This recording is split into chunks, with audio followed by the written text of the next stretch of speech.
Making your own pumpkin puree. When making pumpkin pie, pumpkin soup, or one of our dear's delicious pumpkin recipes, you could use canned pumpkin and end up with a tasty dish. But as all good chefs know, fresh is best.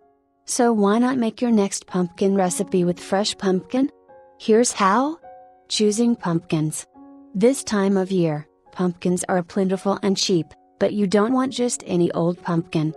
Look for what's called sugar pumpkins or cheese pumpkins. They measure around 20 to 24 inches in circumference and are much sweeter than the larger type of pumpkin used for making jack-o'-lanterns.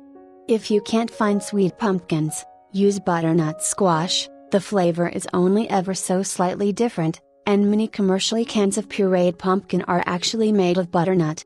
120-inch sugar pumpkin makes enough for 2 pies. Preparing the pumpkin for cooking.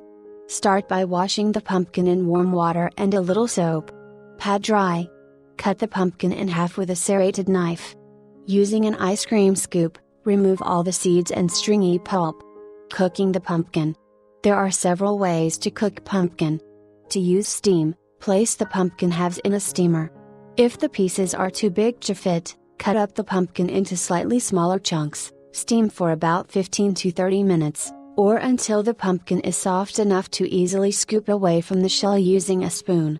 Or you can place the pumpkin halves face up on a baking sheet and roast at 325 degrees Fahrenheit until tender and the shell is brown.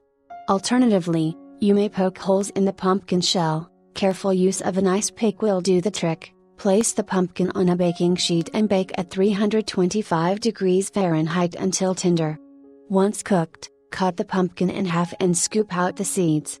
Next, allow the pumpkin to cool, then scoop out the meat with a tablespoon. To remove excess water, pour the pumpkin filling into a colander with a bowl beneath it. Allow it to sit in the refrigerator overnight. Making pumpkin puree. Place the meat of the pumpkin in a food processor or blender until fully pureed. The pumpkin is now ready for your favorite pumpkin recipe. The pumpkin puree may also be frozen by placing it in serving sizes in freezer bags.